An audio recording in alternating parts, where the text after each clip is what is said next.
各位弟兄姐妹，大家平安。平安。很开心，我们再次聚集在主的圣殿当中，一同来敬拜我们的神。这时候邀请各位弟兄姐妹，我们先一同安静心，来为自己祷告。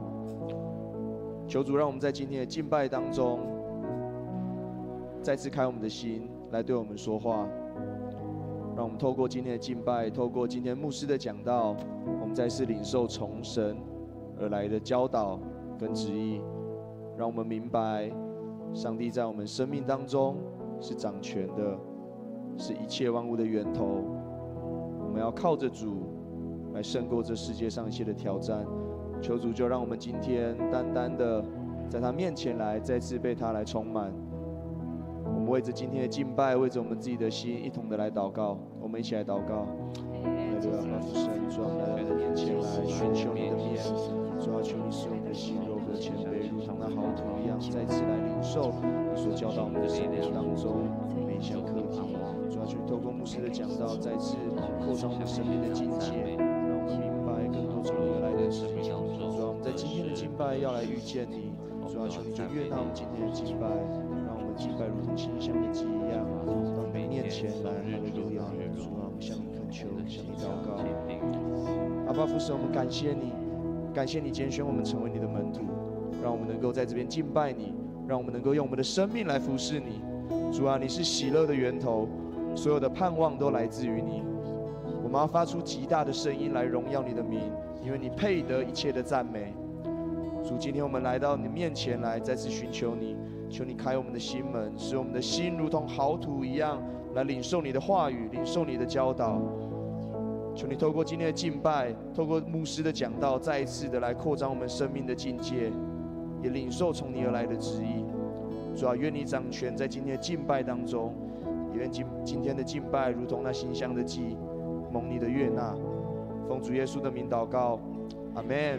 这时候邀请各位弟兄姐妹从座位上站立起来，让我们一起用喜乐的心来赞美我们的神。主的喜乐是我们的力量，阿们吗？阿们。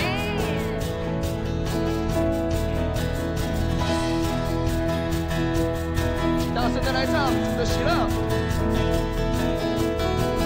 主的喜乐是我力量，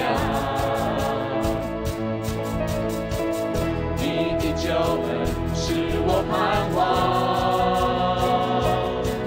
虽然橄榄树不效力，也许葡萄树不结果，我愿你救我的神欢喜快乐。主的喜乐，主的喜乐是我力量，你的救恩是我盼望。虽然橄榄树不效力，也许葡萄树不结果，我仍因救我的神欢喜快乐。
赞美，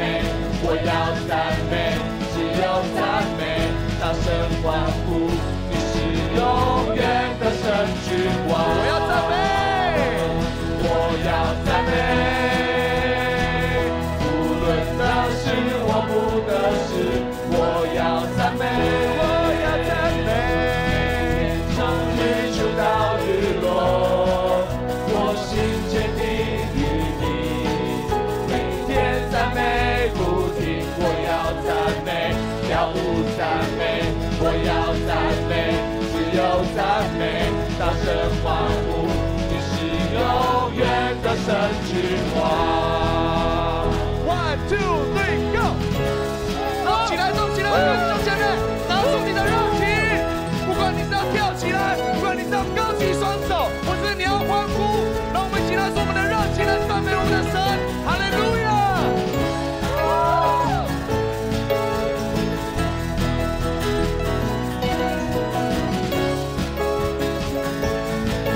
一起来宣告，我要赞美，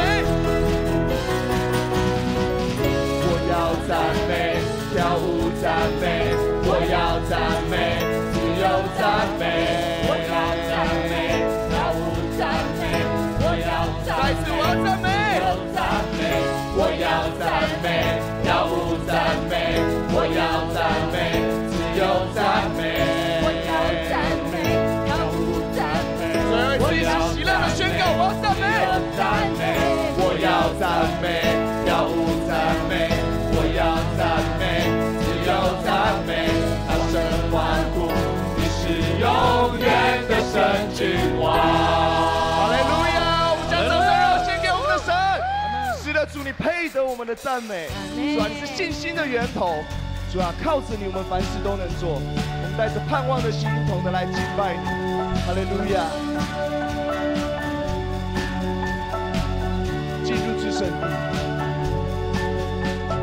进入至圣地，喜乐充满我心。主，你宝座何等美丽，永恒的光明照亮永不息，坚固根基全在于你。因你怜悯，你的灵与怜悯，生命得着更新，如今能活出你命令。我找到信心，我找到生命意义，全在充满奇妙爱的神殿里，完全为我完成我所有的梦，神同在，在这里，家在这里，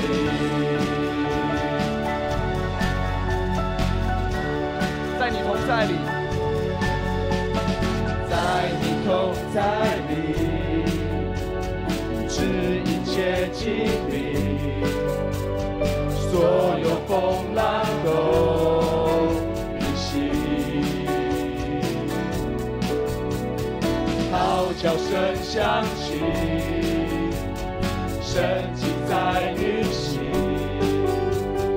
我们在这至圣地，因你能力与怜悯，你的灵与怜悯，生命得着更新，如今能活出你命令。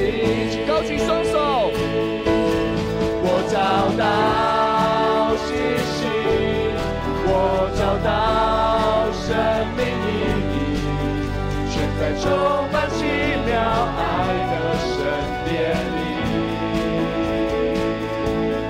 完全为我完成我所有的梦，神同在，在这里，家在这里。哈利路亚！是的，主，因着你，我们的生命有喜乐；因着你，我们生命有信心；因着你，我们生命充满盼望。让我们一起大声来宣告。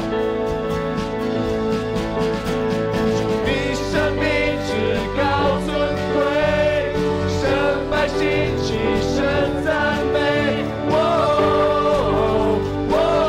祝你生命，祝你生命至高尊贵，神百姓齐声赞美。再次宣告，祝你生命，祝你生命至高尊贵，神百姓齐声赞美。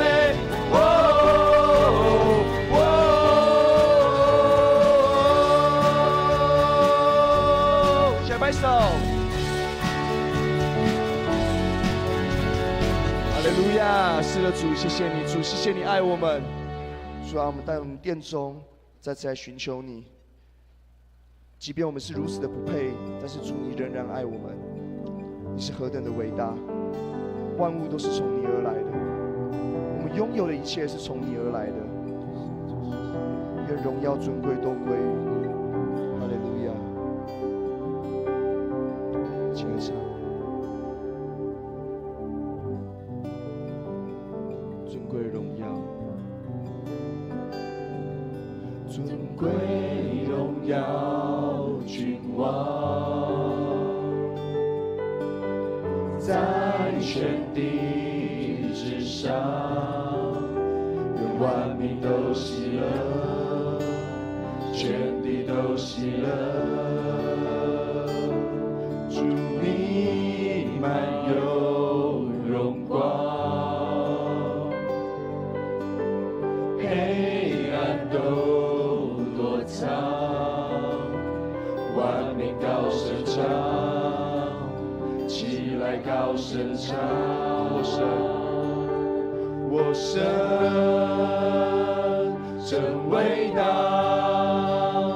歌颂你生命真伟大，全地都看见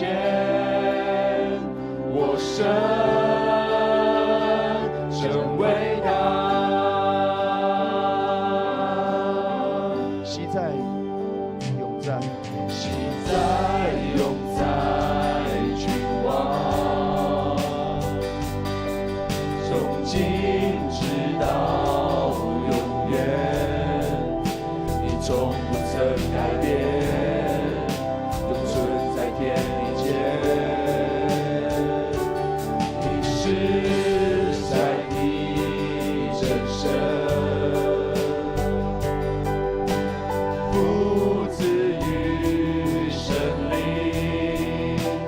神圣的羔羊，全能神羔羊。我神真伟大，歌颂你生命真伟大，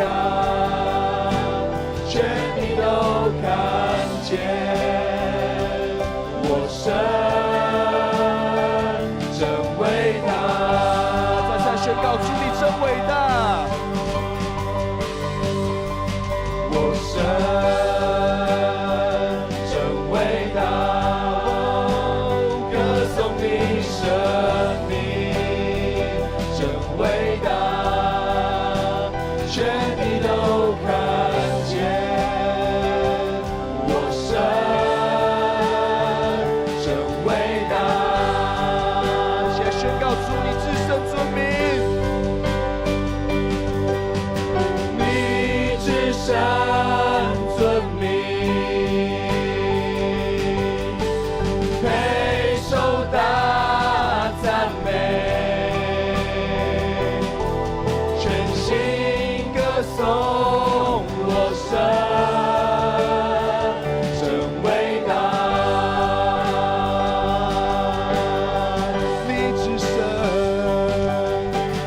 你至圣尊名，配受大赞美，全心歌颂我神真伟大。我神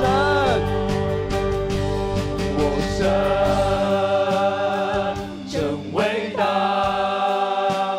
歌颂你生命真伟大，全地都看见我神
的主，你是我们敬畏的神，你的伟大是充满在穹苍之中，充满在你所创造的大自然中，充满在你进入到我们内心，我们生命得到力量之中。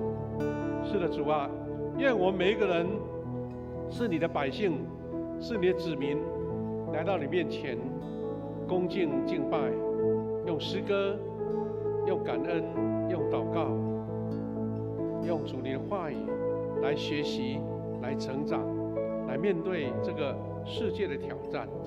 神啊，愿今天的敬拜从头到尾，神的恩典恩膏，圣灵的保守在我们当中，每一位主你所喜悦的百姓都从你得着新的力量。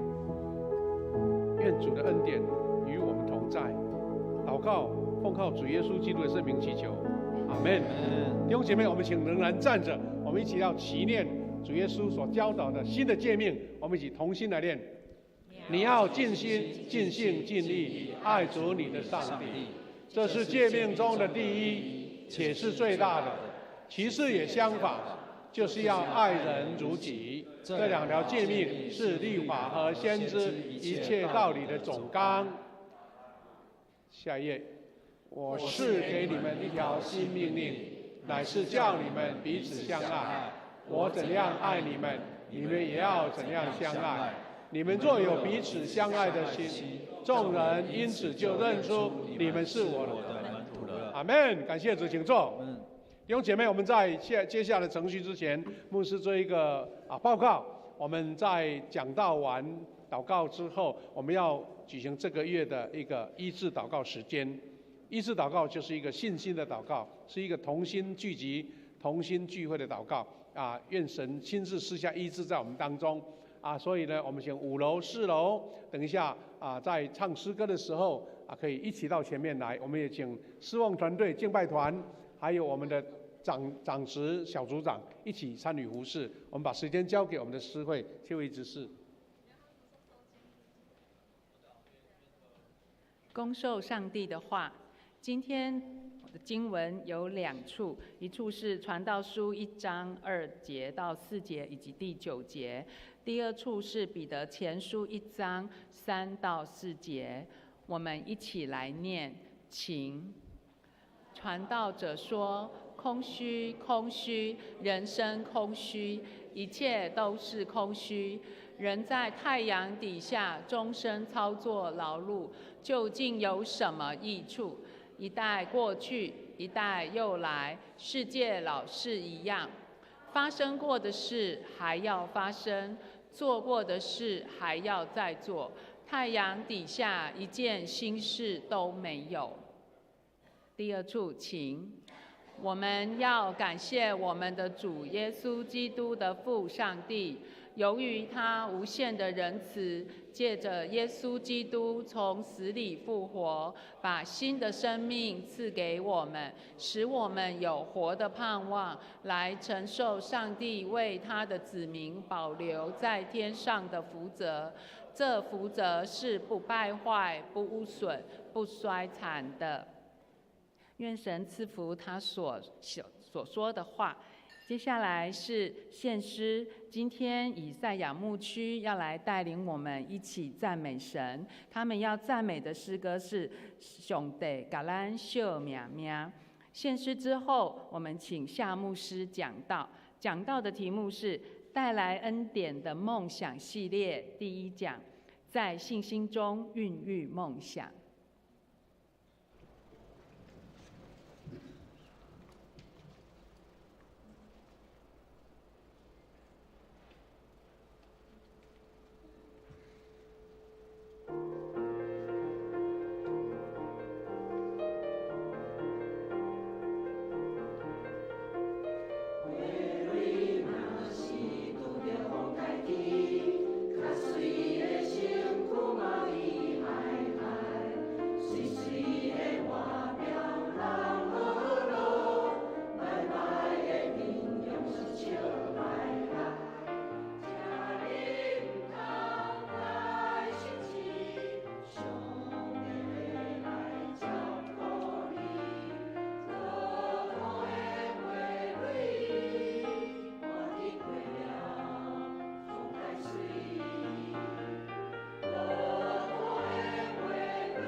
哈利路亚，感谢主，谢谢以赛亚牧区。我们华语礼拜唱台语歌嘛，袂歹听哈。那个歌词的题目叫什么？上帝那个甲一甲两甲的甲，甲上的甲，这个是嘎烂呐不是假烂。上帝嘎烂秀命命啊，这是我们台语很有道地很到位的诗歌我们很难得，我们大概一季才有一次我们的以赛亚牧区全员参加献诗啦，所以我们特别谢谢他们2堂礼拜都参与服事顺便介绍一下来我们的区长这个以赛亚牧区区长满族长老来拍手欢迎一下。再来有4个小组今天没有全部到场，但是4个小组在运作我们也介绍一下，我们就有稍微这个没有参加礼拜5的聚会的，可以参加他们小组的聚会这个是第一组是恩典小组，辉昌长老当小组长好，感谢主。他们是在礼拜2早上，如果有人这个不方便晚上出门的话，他们在礼拜2早上的9点半，我们在我们2楼的会议室来聚会第2组是我们的大树小组我们现在是由我们的这个蔡碧华老师来协助带领我们的组长是黄彦谢老师了谢谢他他们另外一种形式他们是用线上聚会，你看很先进他们从那个疫情时代就开始在线上大家不同地方，因为有人可能交通不方便嘛，干脆就上线所以他们也很固定在线上聚会他们大概一次就10多个人在聚会第3个小组是我们的鼓励小组，黄光耀执事来，黄光耀执事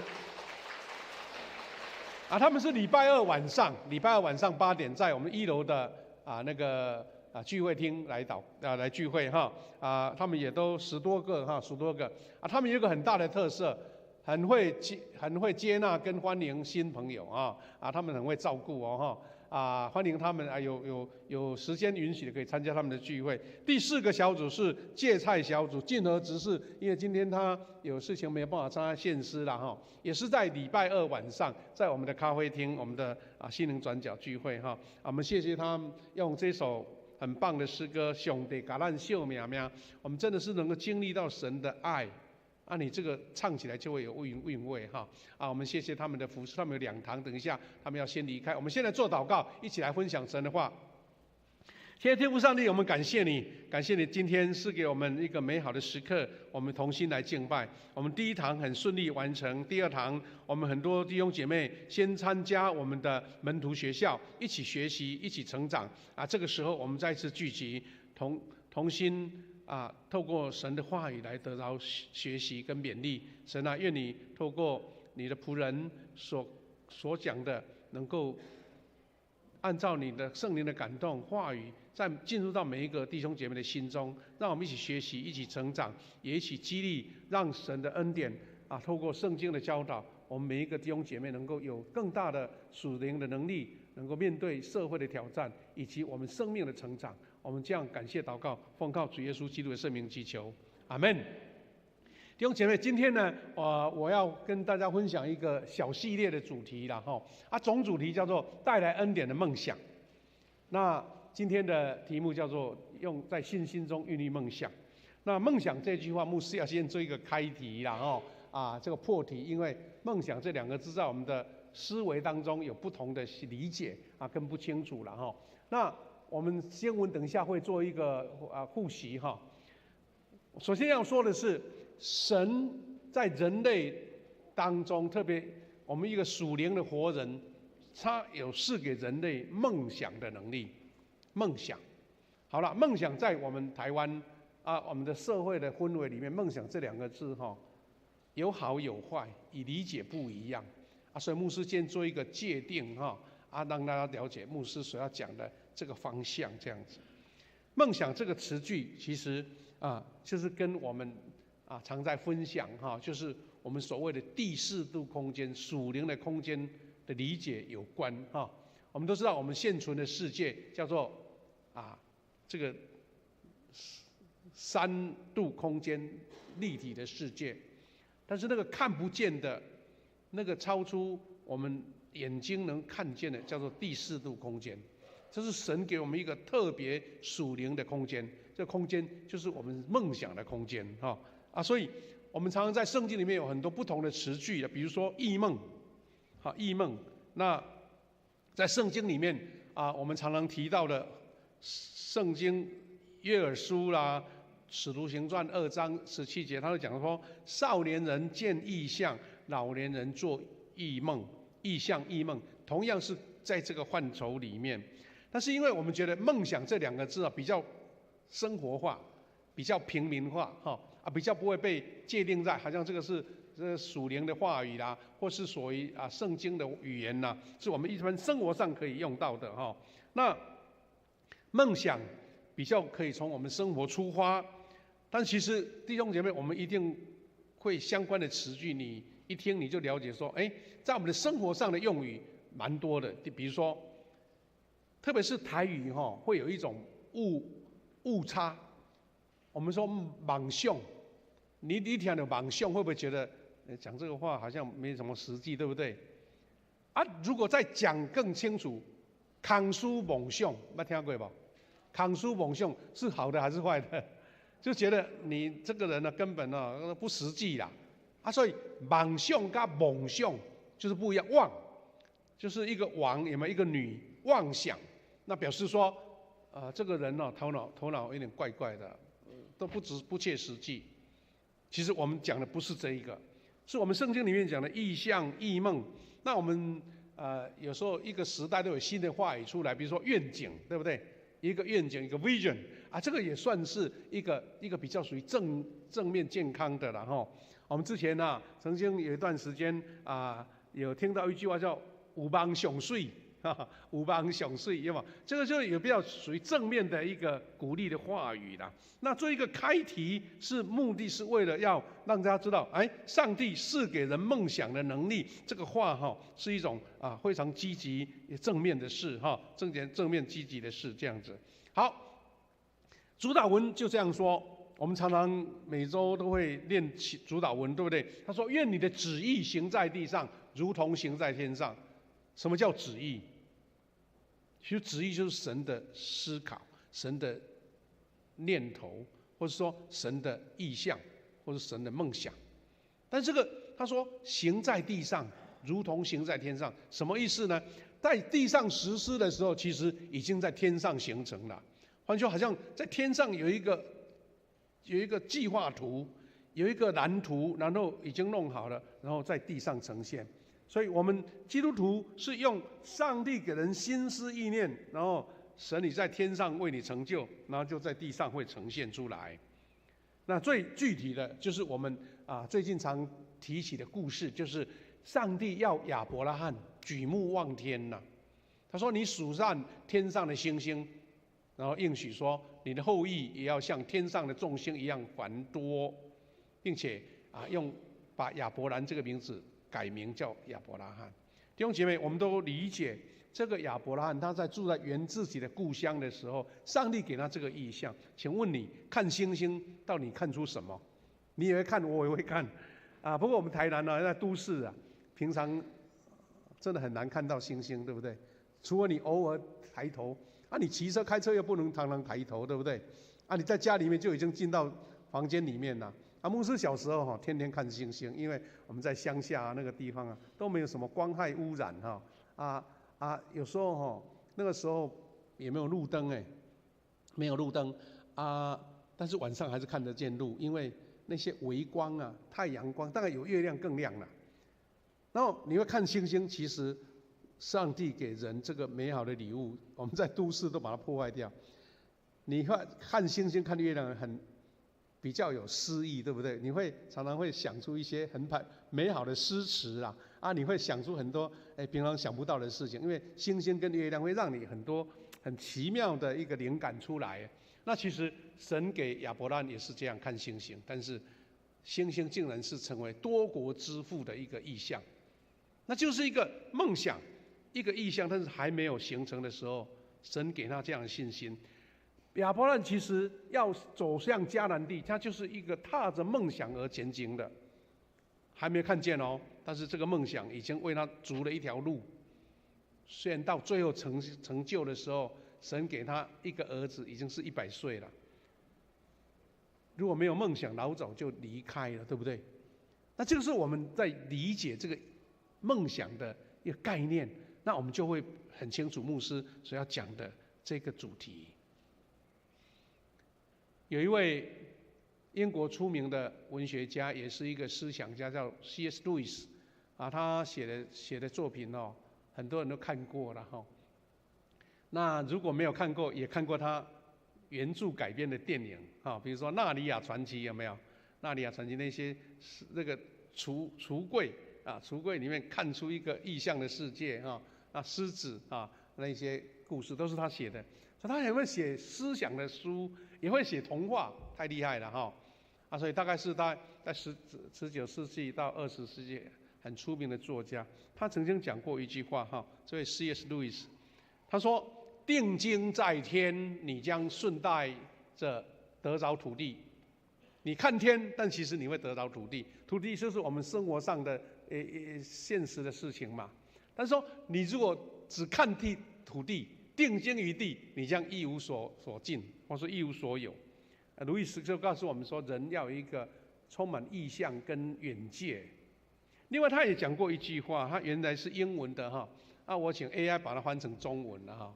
啊，他怎么说呢？他说：“我信基督教，我相信，如同我相信太阳已经升起，不是因为我看见了太阳，而是因为我借着它，我看见了万物。”这个是充满一个很有意思的思考。他的意思是说，我相信基督，我相信神，神看不见，但就像我在看太阳一样，你不能眼睛一直看太阳，对不对？但是太阳能让你照到你光线，让你看见所有的事物。神也是启示你看见一切，而且是看见那个看不见的。我们就想着那个意象，那个梦想，那个超乎眼界的事，神要让你看见。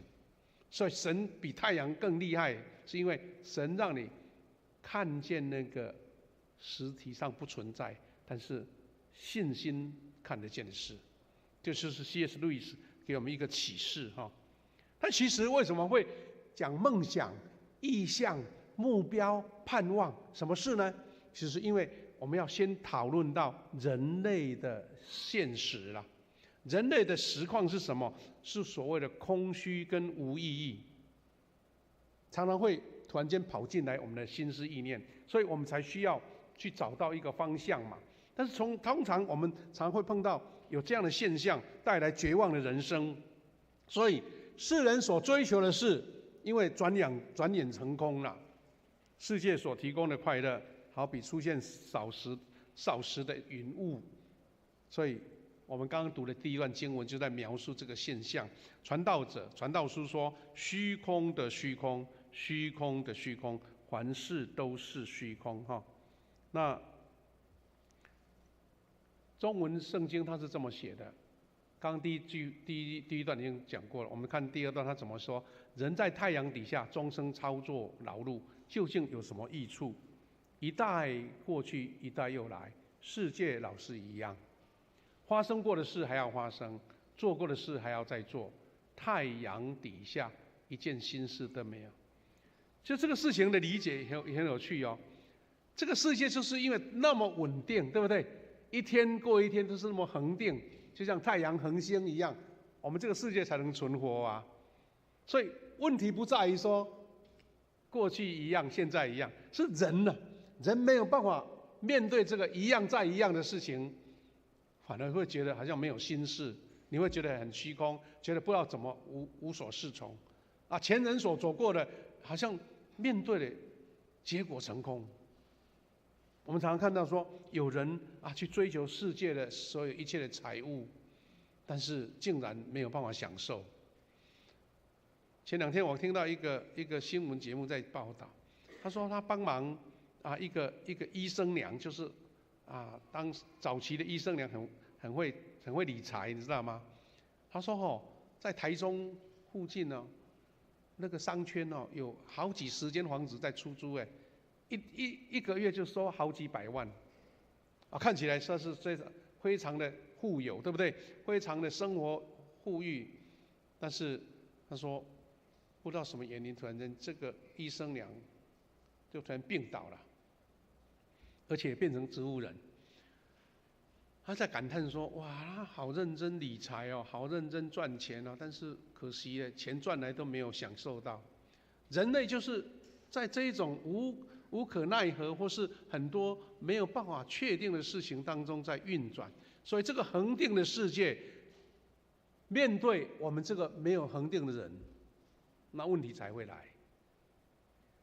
太阳底下一件新事的，如果天天有新事，哦，我们糟糕了，对不对？”其实太阳照时间起来，照时间下山，那才是恒定。但是人的不确定，导致这样的事情。所以我们看历史，我们看人的世界，我们看社会的新闻，我们看见说，人对命运的无力感、不安、恐惧，无法胜过命运的狂风巨浪，这是你我都会面对的。所以我们看到台湾的社会，人很喜欢用迷信。生辰八字、塔罗牌啊，还有很多的什么星座啊，还有很多我们的中华这个文化里面的所谓的那12生肖，哇，讲的头头是道，对不对？啊，塔罗牌他讲的好厉害啊，什么事情他都懂。好了，相信的人怎么样？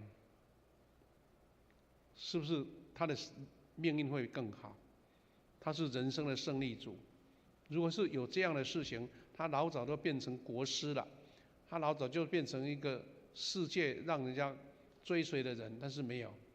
所以世人呢，因为这样子，就在找出什么办法来克服这个人生命当中的绝望的状态啊，想出很多办法哦，不是没有想哦。从历史上啊，很多名人、很多圣人所提出的。各种办法都要让你尝试了。那有了克服绝望的方法，但是怎么用，有时候短时间有效，后来就没有用到了。有这几种，当然不是说绝对，只是说大概这几类，大概是人类找出解决的办法。这个绝望跟无意义的办法，第一个是忽视它，不管它，啊，就像说啊，这个世间没有心事嘛，就虚空的虚空嘛，啊，就不理它，反正一定会碰到啦，不管它。这个叫忽视绝望的环境，因为虽然身边发生绝望的事，视而不见，好像我们常讲的沙漠中的鸵鸟躲避猎人而把头埋进沙里面。忽视有时候是不了解它的严重性啦，啊，好像得过且过，一天过一天这样子。那另外一种是怎么样？借由肉体感官的刺激享乐，来忘记人生的空虚。所以为了逃避绝望，人追求世上的欢乐，认为吃喝玩乐是人生唯一的意义，然后认为说反正人生只有一次嘛，就好好的享乐才是最有意义的。但是你知道吗？许许多多在夜店狂欢，或是借由很多肉体的刺激，或是药物的刺激、酒类的刺激，甚至毒品的刺激，到最后不只是身体被破坏掉，而且整个生命都被摧毁了。有一位在担任小丑的，或是当那个喜剧演员的，他觉得心里很苦闷，所以他就去找精神科医生说：“医生啊，能不能帮我的忙？我觉得人生还没什么意义哈，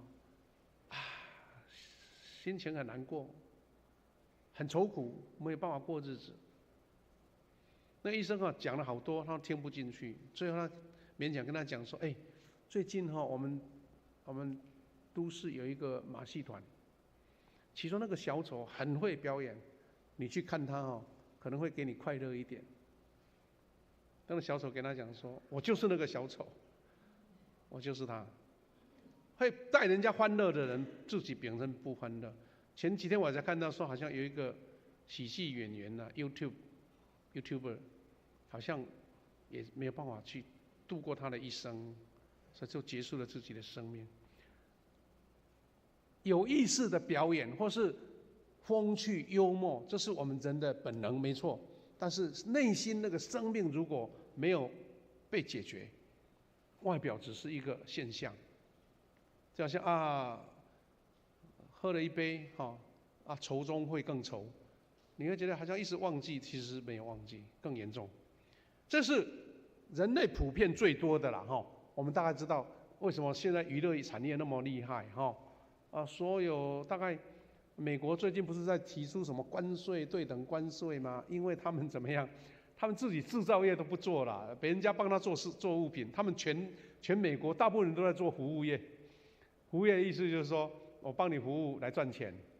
所以美国的娱乐产业啦、棒球啦那些运动产业厉害的不得了，但是那个只是暂时的呼喊在球场上大家欢呼，回去就疲累，没办法再解决。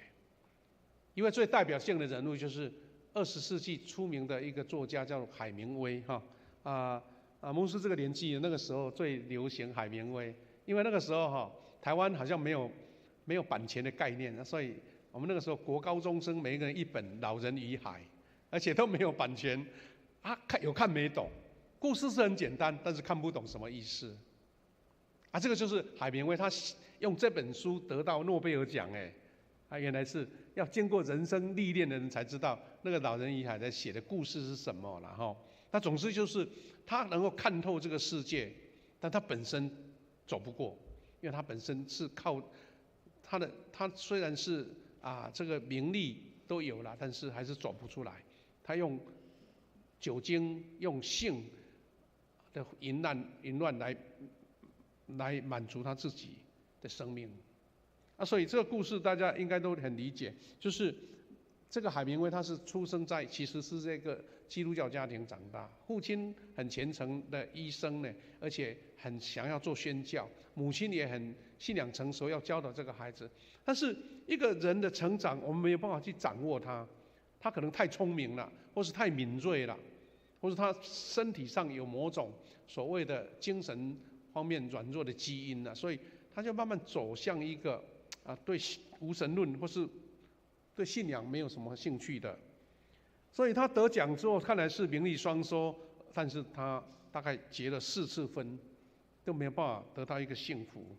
他甚至他很喜欢冒险，他很喜欢跑到非洲去打猎搭了那个小飞机摔了2次，他还是不怕那人的奇怪这种性格就是反正越刺激越好摔了身体病痛他也没关系，但是他依然没有回到神面前来仍然过着那种酗酒这个陷入复杂的一种享乐的生活。但是虽然功成名就，但是心里老是不安。其实你知道很多作家他太敏锐了，他把人类没有想到的事情他都写得出来，但自己没有办法救赎自己。他有能力发掘人的困境，但是自己还是走向一个忧郁的情境，甚至曾经住过精神病院接受电击方面的治疗，到最后他真的没办法走出来就是在1961年他用手枪自己自杀了。海明威这个出名的作家，但是根深蒂固的一个绝望环境，为了追求世上的欢乐，却没有换来更深的更好的解决，而且是更深的空虚。所以我们说世人追求享乐，这个就是一个很具体的代表。因为你说金钱也有了，名声也有了世界的享乐都有了，但是最后他还是没办法走过。所以世上的欢乐、短暂的快乐，却使他越陷越深所以追求欢乐其实没有办法治疗世人所遇到的绝望、盼望绝望，或是所谓的这种无意义的人生。因为用各种方法，有时候花钱又受罪，大概是这个现象。那第3种是人以自己有发明的智慧，就是哲学来解释人生，看起来解释的头头是道，没错。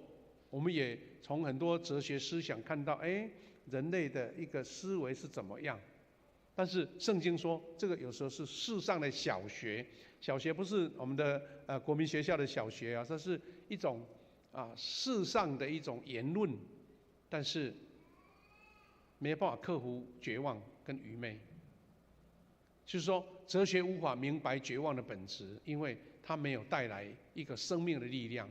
即使你知道，你明白，所以其实有很多人在研究，其实佛教最基础、最原本的，它就是一个哲学思想，它把人生看得很透，但是没有办法给我们一个生命的能力，所以有时候是走向一个出世的人生，有时候是不跟这个世界产生任何的瓜葛烦恼，我就清修，我在山上修道，看看能不能去绝一切的烦恼，大概是这个意思。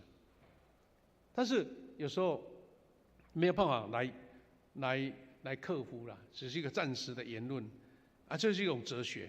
另外更多的就是宗教，我们知道为什么现在很多的那个骗人的那个宗教或是一些所谓的大师，是因为人好像又借由一种看不见的东西来满足自己，好像一个救赎的力量。他们不是找到真神，不是找到真正的上帝所以他们的心灵寄托在宗教上面，有的是透过苦行有人透过皈依假神来寻求拯救。这世上不缺这个。哇，你在深山里面，或是在路上在做朝圣者，我觉得这个世上有人真的有那么多那么有毅力来苦修自己的身体。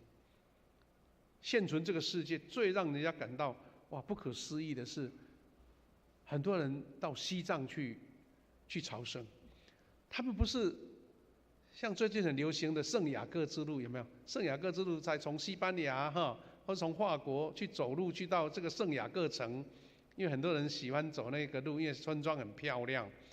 那只是背着背包用走的，那已经不简单了。到西藏去朝圣那一些苦行者呢，他们是一走几步就跪拜，趴到路上，趴到那个路上，那个路上有时候是结冰的，是水湿的就爬上来他们就一直走一直走。他们的精神真的我们不能忽视，因为他们真的很让人敬佩。但是为什么要这样？他们认为要得到救赎，他们要得到生命的能力。我们不是耻笑或是去排斥他，而是说这样的毅力真的不简单。但是我们为的是要得着救赎跟力量得着盼望跟平安从这样可以得到吗？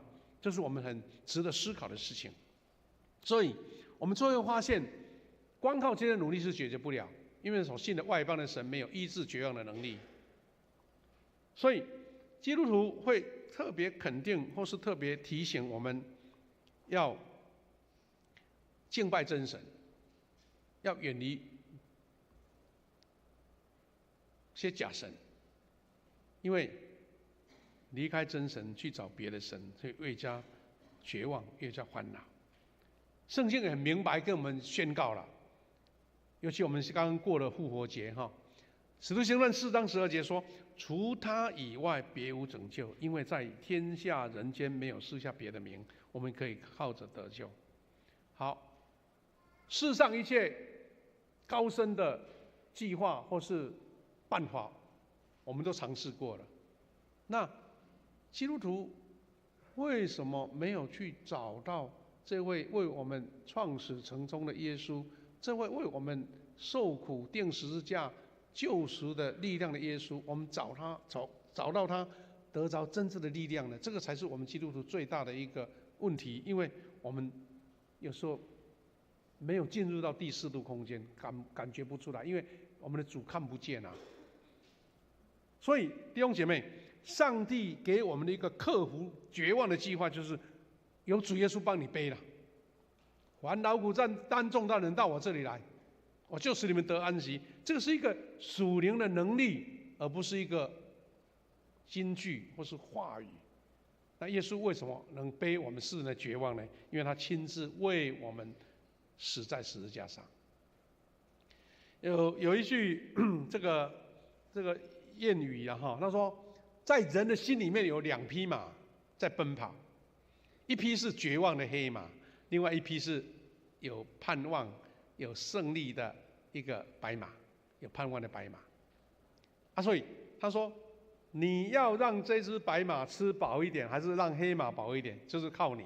好像你在喂它草料哈，那个应该是盼望写错了哈，另外一匹是盼望的白马，那一个是绝望的黑马。所以我们的生活方向就是这样子。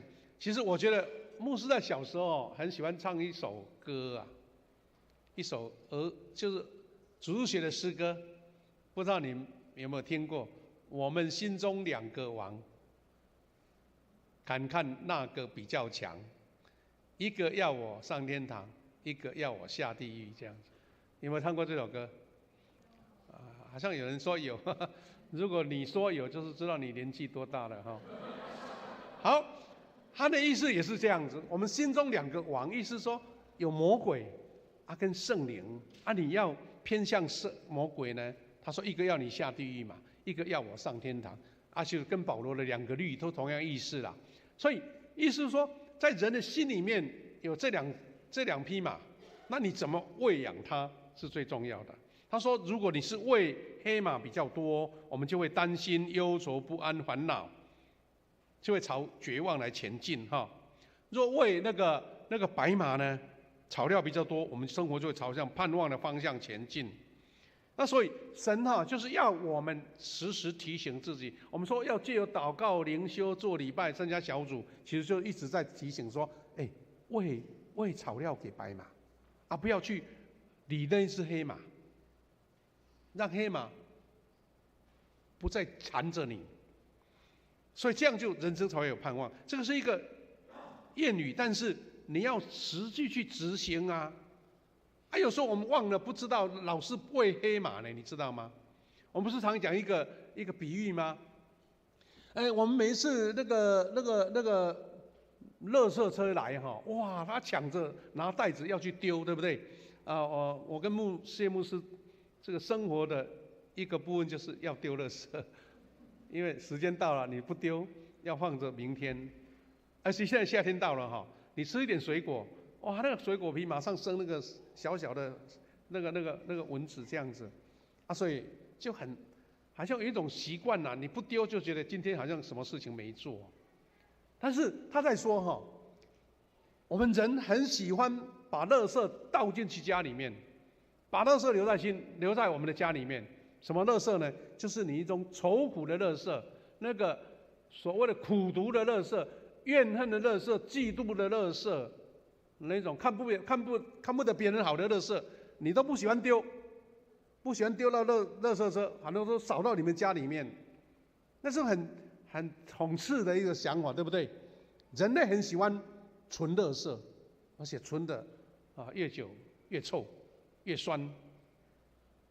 人就是那匹黑马，那只黑马你不小心都一直在养，一直在喂。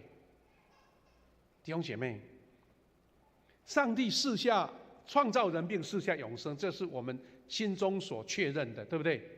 但是这个前提你没有去运用，你没有去依靠，把这个大能的神放在一边，晾在一边。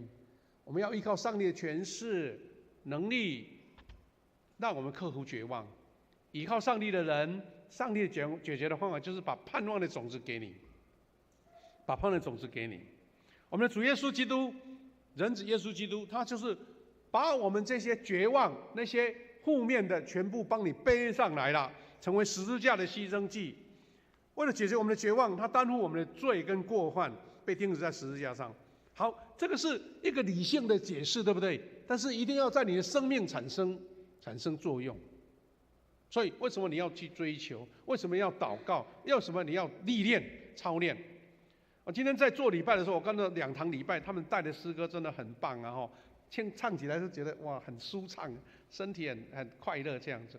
但我在想一个想法说，我们的教会，我们的互强教会，我们说上个礼拜在介绍这些新受洗的会友嘛，他们就很多人讲说，我就觉得互强教会有神同在耶，感觉来这边做礼拜心中很快乐，唱诗歌就觉得很感动。为什么？因为大家很用心准备了。你看一个敬拜团每一句怎么接啊，每一个音乐怎么转折，那个不练怎么行呢？对不对？但是我意思是说，我们教会就用尽各种办法，发掘各样的人才，有恩赐的人，一起把它营造一个非常棒的敬拜。但是你如果是一个旁观者，你如果是个局外者，这个礼拜就跟你没什么关系。我们是营造这个舞台，然后你在里面享受从神来的祝福嘛。所以好像就是一个接触点。我们这边有放电波出去，我们把那个信号出去，但你没有接收，你来这边只是多耗了一点时间，来这边吹点冷气也不错，这样子啦。但是你要得着就是你自己要开启你的心，说主啊，是的，这个我要。神主耶稣为我们背了十字架，为我们解决绝望，那是你老是不把这个担子交出来嘛。凡劳苦担重担的，要到我这里来，你就不到耶稣那边去嘛。所以同样意思，做礼拜有人感动流泪，有人觉得得到释放，那有人觉得说像无聊啊，没事来这边逛一逛，这样子就回去了。其实重点是在你自己。所以弟兄姐妹，我们迎接主耶稣基督之后，我们内心盘踞在心头的死荫幽谷你要消失了，充满了主的复活跟荣耀，内心也变得越来越明亮。昨天呢，我们很多人来参加我们老牧师建案的老牧师我们的曾庆华牧师他的告别式。那内容非常的丰盛，讲不完。但是我们有看到，在做这个介绍故人的影片当中或是在故人那里，曾牧师讲的那些话，看起来是平凡无奇，但那个就是真的是生命平安的根据。他说：“你早上起来就是感谢上帝，神带领我们一天的路程；晚上，神感谢你，让我一天平安喜乐。”他说：“那就这么简单。那简单就是不简单了，因为你能够实际在一天当中都充满了快乐感恩，那还是小事吗？你的困难、征战、紧张或是竞争，那些事情都是很大的、很苦的事啊。老曾牧师说，信仰就是这么简单，完全的交托、盼望。”然后神赐给你一个平安喜乐的一天。所以信仰的时候是很单纯的事，没有什么多复杂，对不对？所以基督徒所以会得着这样的盼望跟梦想，是因为你真的有做，而且愿意交托，愿意得着新的盼望。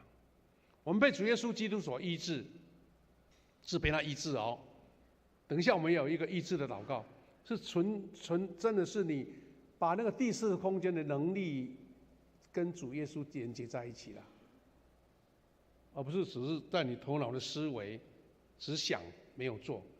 所以我们刚刚读的圣经彼得前书1章3节这样说：愿颂赞归于我们的主耶稣基督的父神，他曾照自己的大怜悯，借耶稣基督从死里复活，重生了我们，叫我们有活泼的盼望，叫我们有活泼的盼望。他其实就是说，我们这些能力、这些祝福、这些恩典，都是因为他借着耶稣基督为我们从死里复活，重生了我们。所以这个盼望是活泼的。什么叫活泼？就是有能量的嘛，这个盼望是真的，而且是非常积极的。感谢主，我们从这些活泼的盼望，你已经是这个第四的空间跟这位救赎的耶稣有连结，你这盼望才活泼的起来。不然你来做礼拜听到诗歌很棒很高兴回去又回到原位了，那个活泼的盼望又没了，那还得了？所以带来活泼的盼望是有能力的，是耶稣基督用宝血帮我们争取来的。有一个小故事说，有一位伤兵在战争的时候伤兵，然后他被抬到野战医院，因为伤得很严重，看起来好像奄奄一息这个护士尽他们的本分，稍微给他做一个处理。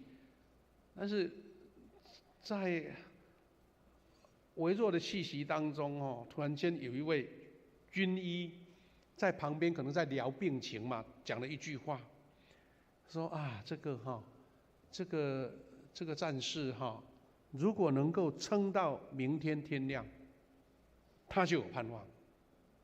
他只是在描述一句话，但是这位在迷糊当中的兵士听到这个军医讲的这句话，他说只要撑到天亮就有救。他说对呀，我要撑到天亮。他就用尽他的力量抗拒这个病痛，以意志力不让自己昏睡，抵挡这个死亡，熬过了午夜。所以天刚亮的时候呢，他就看到说，他的身体里面流出一个热能出来，一个生命力。哇！隔天他真的活下来了，只因为医生一句盼望的话，也让这位濒临死亡的士兵有一线的生机，克服了那个绝望。所以弟兄姐妹，你一定有看医生的经验，对不对？如果你对这些医生很有信心，对不对？觉得去找他，很多人都说，去看医生还没开药，还没诊疗，你就好一半了，有没有这个事情？真的有因为你看到医生就事情好像好了。牧师也常有这个经验，奇怪，有时候车子什么坏掉，跑到那个店里面说你帮我处理，说你没坏啊，不知道为什么，明明就是车子不顺去那边那个师傅说没事。我们有盼望跟信心，这个是很奇妙的事情。医生他实质医治你的是按照他的专业，但是会不会好，跟你自己的盼望很有关系。所以我们常会讲说，在遇到医院里面，为什么需要一些这个关怀师，有没有在医院的牧师去鼓励去祷告，是因为你充满了盼望跟医治，你就会得着。就像等一下我们一起要来做医治的祷告。如果你说这是个例行公事啦，做点仪式啦，蒙基斗一个你就没有这个决心。那神说好吧，那你就继续吧。是你有盼望跟决心，有这个意志力，这个跟你有关。所以我们的盼望是耶稣基督。当我们面对死亡，这是我们人类普遍的困境，但是我们的仰望主耶稣，就会得到新的生命。所以基督徒因为有耶稣，无论面对任何的情况，我们就不会灰心绝望，反而充满了盼望。这是我们因为主耶稣的救赎，我们走出这个绝望的世界唯一的方法。所以弟兄姐妹，我们一起在信心里面，把你这个梦想养育起来，壮大起来，而且去执行出来。弟兄姐妹，西方有一句谚语啦，他说：拥有昆虫般的眼界的民族会灭亡，拥有老鹰般的视野，民族就会兴旺。意思是说，如果一个民族老是只在看地上像昆虫一样，那么的视野那么小，那当然就没有办法去看到这个世界的成长这样子。那我们最常引用的故事就是以色列的百姓，他们逃离埃及，对不对？出埃及了，经过旷野，来到神所应许流奶蜜的迦南地。但是还没进去的时候，因为要探勘敌情嘛，所以摩西就派了12位探子在加低斯的地方暂行，然后进入到迦南地，探了40夜。好了，众人就期待说，这一个探子回来会告诉我们什么消息了。没想到带回来的消息是10比2，10个探子说：“哎呀，不好啊，不罗英啊，危险呐！那边的民族强盛又武力那么强，我们不要去啦，危险啦！”他们这样一讲的时候，没想到百姓听了这10个人的，就好像投票一样，10票的大家都听了，那另外2票就是约书亚跟迦勒说：“不要怕，我们相信神会带领我们进入。如果你呢，你要相信10票还是相信2票？问题在这里。这个时候就一个信心跟盼望的分水岭了。好，那我们都知道这个故事，牧师简短说，百姓都相信，认为无缘无故跑出埃及干嘛？来这边在旷野又遇到那么强盛的敌人，那进也不行，退也不行，那不得了了，完蛋了。但只有约书亚他这样说：耶和华若喜悦我们，我们就必将领进那地。他要把地赐给我们。好了，2票对10票。他们后来百姓拿石头要来砸这2位说盼望的人，说有梦想的人。所以这个故事怎么说呢？后来产生犹太人他们在旷野漂流了40年。神因为在那个时候在会幕当中显现，把那10个报恶信的探子击杀了，然后又让这一群不信的百姓到最后是什么结果呢？就在旷野漂流了40年，全部都死在旷野，只有迦勒，只有约书亚，他们顺利平安，带领了这一群在旷野出生的下一代进入到迦南地。这是神给人类一个非常明确的一个回应，只有抱着盼望的约书亚跟迦勒进入。所以弟兄姐妹，我们说心怀盼望的人要得胜。盼望不是一个空思猛想的盼望是确信这个事情要实现，我要亲手去执行，把它实现出来的。所以主爱跟这一群怀着盼望积极奔跑的人一同奔跑。虽然会碰到荆棘，好像蒺藜或是试炼跟苦难，但是刚强壮胆继续走下去。这个是对一个人，包括一个民族都是非常非常的重要。讲一个小故事来做一个结尾在1864年发生了一个战争，就是当时的丹麦跟普鲁士王国起战争。丹麦因为在北欧又很弱小，当时的普鲁士是我们现在的德国啦，以那个为主附近还有很多联邦想要扩充他们的领土，所以去攻打丹麦逼他们来献出土地所以失败了，当然要赔偿，而且像将他们丹麦南部最肥沃的2个省叫做什列斯威跟好斯敦来划给普鲁士王国。那是多么可怕的事情！一个国家本来国土就不大了，这个大概就是丹麦的地图绿色的这个部分。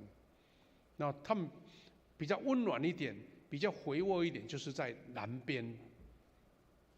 但是德国竟然说，你要赔给我们这2个省，你们回到北部去了。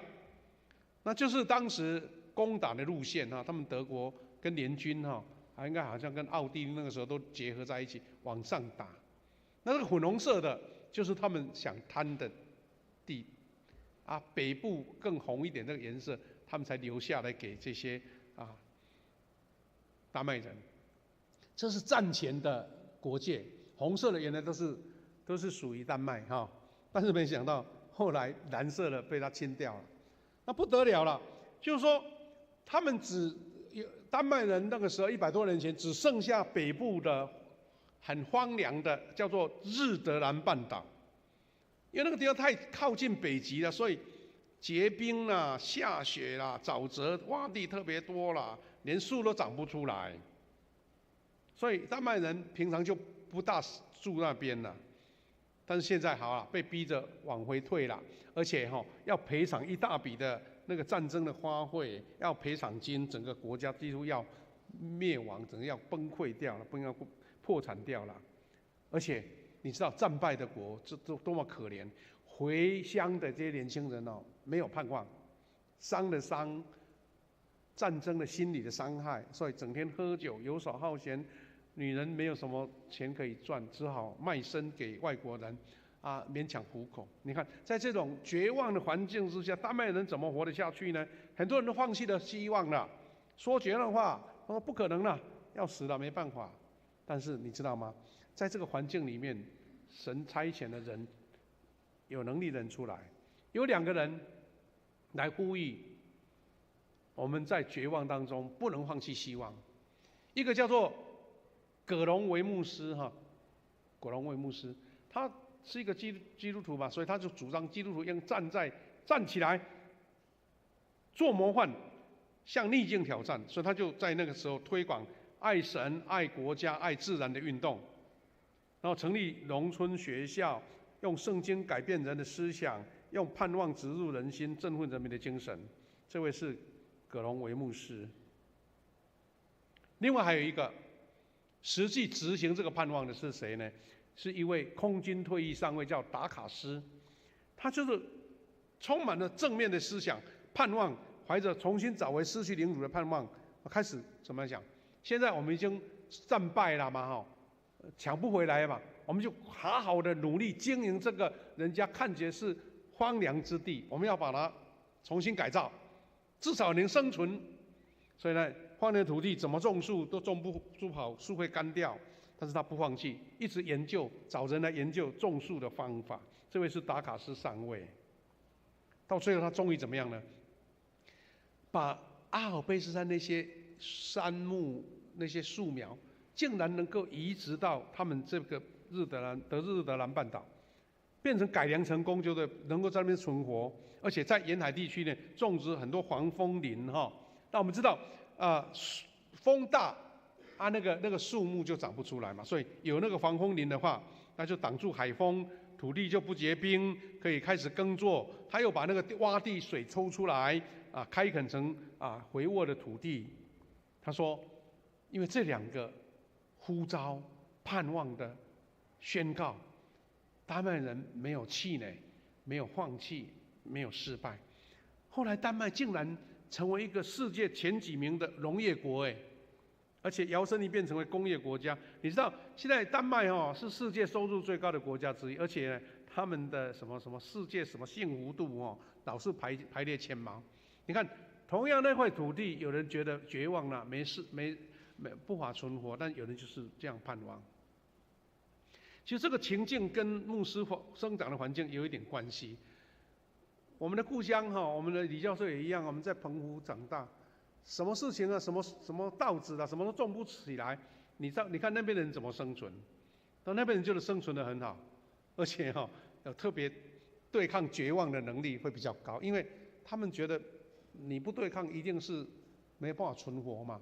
但是丹麦也一样，丹麦的人他们就觉得说，我们不能放弃，所以后来变成这个国家是被人家所肯定盼望的国家。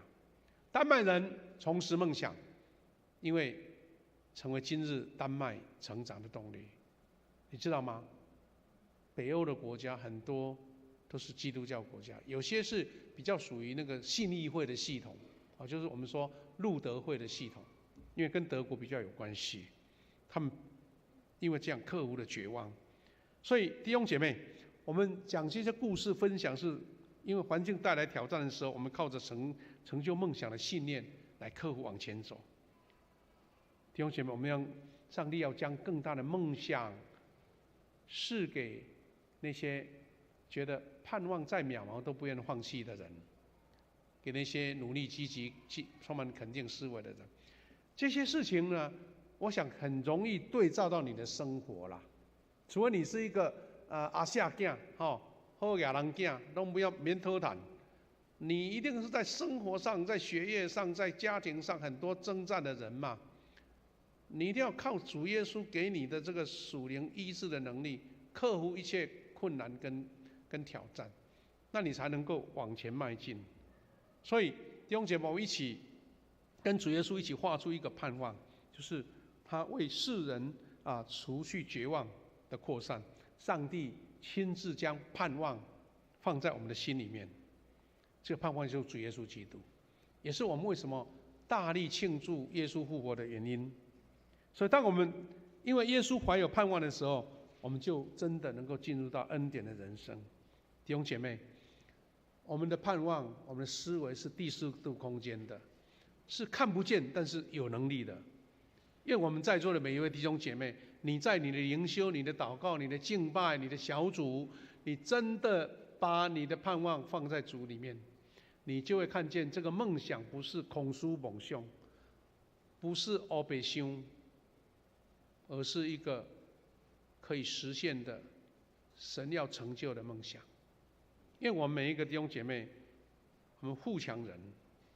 你知道有人在讲，看到说你是富强教会，就讲说啊，你们富强是全台湾最富强的教会，听起来好像有一点在恭维，或是有点还有点在说笑话。但是你知道吗？富强这两个字在我们富强人里面多大的作用，你知道吗？你觉得我是一个富强教会的人，我怎么可以软趴趴的能格格？不会吧？你会觉得这个富强就是神给我的应许嘛？同样意思，在你的家，在你的事业，在你的健康，在你的生活，在你的婚姻，也要这样的一个富强的能力在你里面，盼望能力在里面，一个梦想的能力在你里面。我们要做一个祷告，然后我们要预备一起来服侍有需要的弟兄姐妹来做一个医治的祷告。我们请敬拜团、我们的医治团队、治疗团服侍团队，还有我们弟兄姐妹预备。我们现在祷告。谢谢天父上帝，我们感谢你。是的，我们在人类遇到罪的捆绑困境，常常会有绝望、没有意义，甚至用享乐来解决我们自己遇到的烦恼。但是神啊，我们要归向你，我们要从神得着属灵的能力，去医治这个绝望。让我们怀着梦想，在信心里面，在信靠里面得到这样的梦想。主啊，将这样的梦想赐给每一位专心渴慕追求你的人当中。感谢祷告，奉耶稣基督的圣名祈求，阿们。弟兄姐妹，我们这个时候要请敬拜团队带领我们唱这首我们很熟悉的诗歌《是我自由》。在唱的时候，我们请敬拜团，我们请我们的代祷团队、我们的长职服侍同工、小组长预备，勇敢的到前面来。我们要奉主的名来宣告，你要被得医治。一起来。求你来到我的里面，来到勇敢的出来哈！有需要被服侍的，不要客气，到前面来。有心灵上的软弱，有要为别人、你的家人祷告的，都可以到这边来，不要客气，到前面来。不是你心中有一个计划，有一个盼望，有一个梦想，要神来为你应许，你就勇敢到前面来。哪里就有自由，世界虽有劳苦重担。不要客气，要勇敢的到前面来。求你来使我再唱你的灵啊，再一次你的灵，你的灵啊，不要客气，还有位置来摆一下，请同工摆一下，把位置来让开一点。来让开一点，没问题。我们请服侍同工小组长、我们的长职团队，还有我们的代祷团队都不要客气每一个人服侍一个。阿门，阿门，阿门。求灵来使我自由。我们音乐小声继续，我们开始做服侍祷告，把你的所需要简短的告诉我们服侍者，他为你祝福为你祷告，为你做宣告。我们在座的弟兄姐妹，你也在座位上为这个医治的祷告，求神应许来祷告，来守望，来求神应许。感谢赞美主。有还没有被服侍的，可以稍微注意一下，我们可以来做一个安排的动作。我们再继续小声来唱。在哪里？哪里就有自由？世界虽有劳苦重担，求你灵来使我自由。我们从头来唱。使我自由的灵啊，求你。哈利路亚，赞美主，赞美主，神啊，你圣灵听我们的祷告，应许我们所向你恳求的。现在困难者向人求助，主啊，求你赐下你的医治，盼望在他们当中。我感谢赞美你，我们感谢你。去走我心中的路啊！我们请站起来一起唱。你的灵啊，弟兄姐妹站起来，一起举起你的手，宣告我的祷告，神的医治临到我们。哪里就有自由，世界虽有劳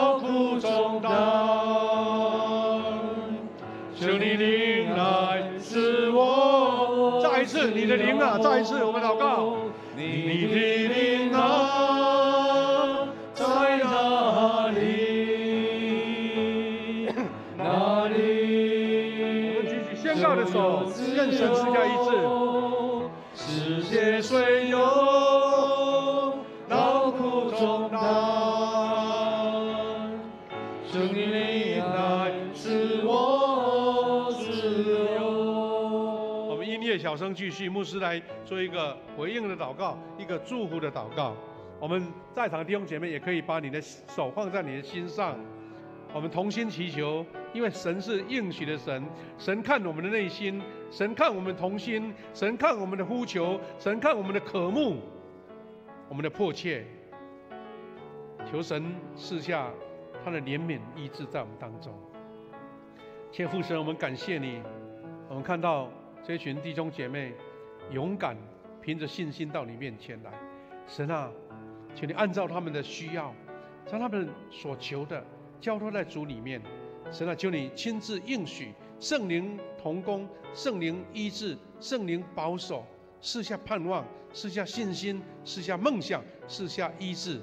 神啊，求你按照他们所祷告的，赐下你的医治神迹在他们当中。我们在座的弟兄姐妹也让手放在我们身上。主啊，我们每一个人都有不同的需求、困难以及病痛。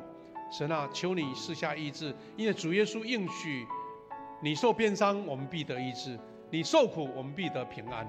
我们也求主保守我们在周报里面很多位我们一直在守望代祷的弟兄姐妹，有的是有癌细胞的攻击，有的是病痛年老在医院接受治疗，有的是长期的静养的，还有我们弟兄姐妹，大家按手我们所关心的亲人，他们需要治疗、需要医治的。主啊，求你亲自照你的应许，盼望赐给我们，力量赐给我们，医治也赐给我们，让我们存着活泼的盼望，存着信心勇气往前走。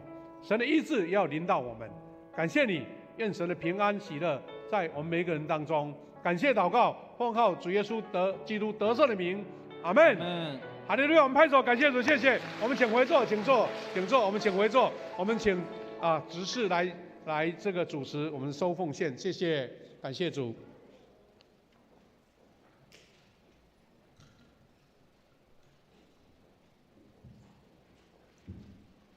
我们一起来奉献。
会众请起立，我们唱奉献的诗歌《一生爱你》。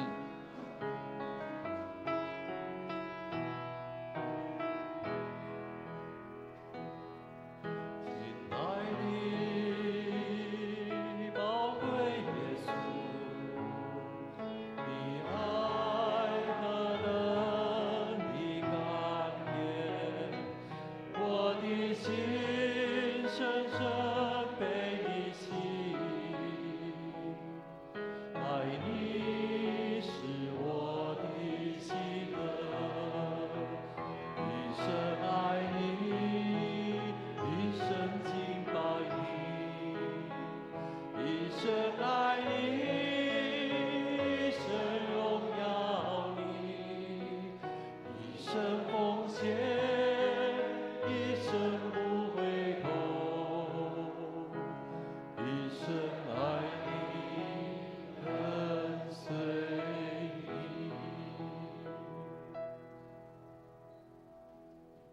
会众请坐。我们一起来念本月的金句，请。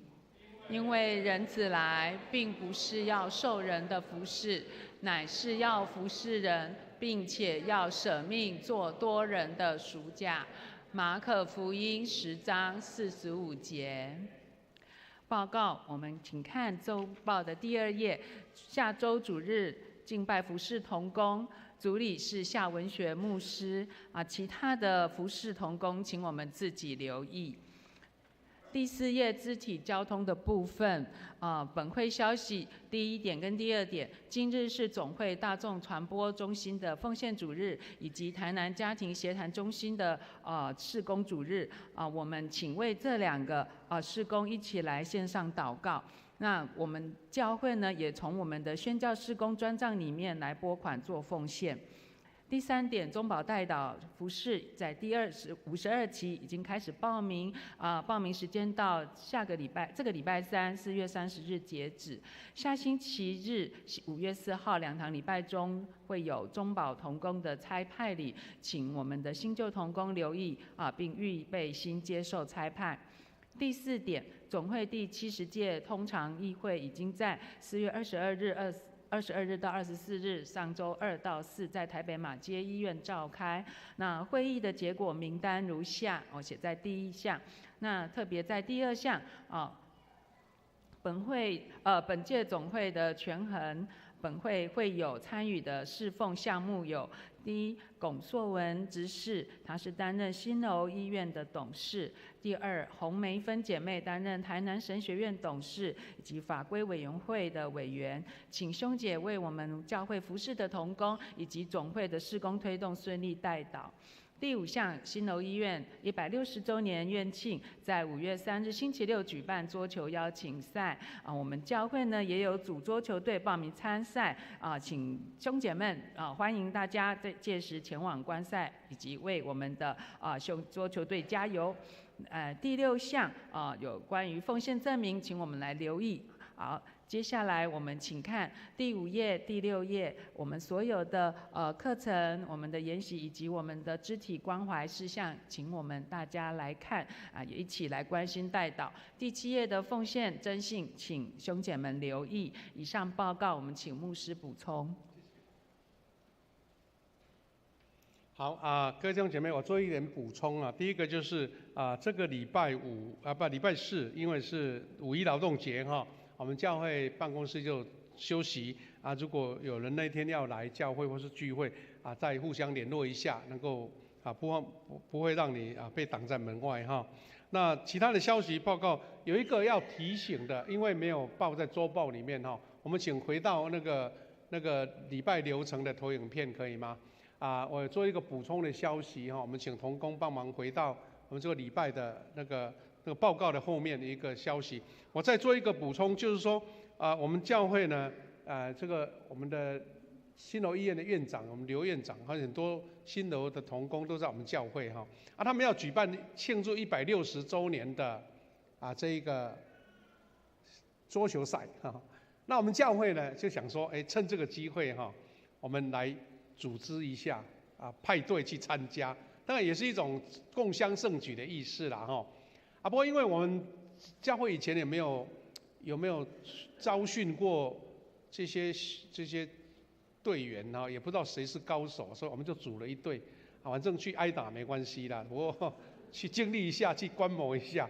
那明年我们150周年，我们真的要自己办球赛有羽毛球赛、什么球赛一大堆所以大家有这种恩赐人赶快好好准备也许可以做选拔赛。我们明年也要办一个有什么篮球赛啦、羽毛球赛啦还有包括桌球赛我们教会希望能够组一个队伍，不要冠军留给别人这样子不过我们这一次礼拜6要去参加如果你有兴趣去观摩，在我们的桌球馆我们这个国家级的桌球馆在台南这个中丰路的桌球馆这样子那个有没有那个投影片同工？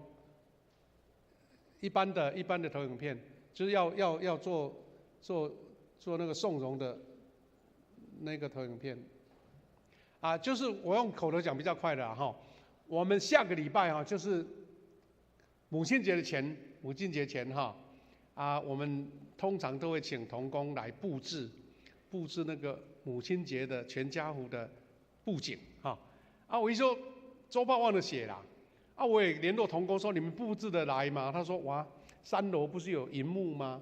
荧幕拉来拉去，我们要聚会会不会挡到那个布景，所以在头痛啦。不过我们现在有请2个团队，一个是布置1楼，一个是布置3楼。所以如果意思是说你弟兄姐妹，你可以选2个礼拜天，对不对？一个是5月4号，第二个是5月的11号，就是这2个主日呢。如果家人聚得齐的话，下个礼拜就先照，就不会排队嘛，对不对？然后5月11号就母亲节也同样可以拍当然如果家人人数少的，随时都可以拍了如果有的是大家庭要聚齐的，请记得邀下个礼拜天或是下下礼拜天母亲节那边拍一张合照。我跟牧师谢牧师拍了7年呢，就一直看从年轻变老看起来也很有趣，一个留下来当很好的纪念我们期待每一年你都拍一张纪念照，好不好当然你如果单独一个人，你要邀你的家人来更欢迎好像当成慕道友，也说我们教有一个全家福场景，要不要一起做礼拜，然后一起来拍，这个是很棒的这欢迎大家这样子。好，那我们今天呢有恢复这个爱心午餐欢迎大家礼拜结束可以一起去分享，谢谢。颂荣兄姐请起立，我们唱我的神我的王颂荣后由夏牧师祝祷。我的神我的王我要遵从你的名，我要永远称颂你，我要天天称颂你。一起来领受从神来的赐福，愿主耶稣基督的恩典、上帝的慈爱以及圣灵的保守、相通扶持恩典与每一位弟兄姐妹同在，从今时直到永远。阿们。阿们。阿门。阿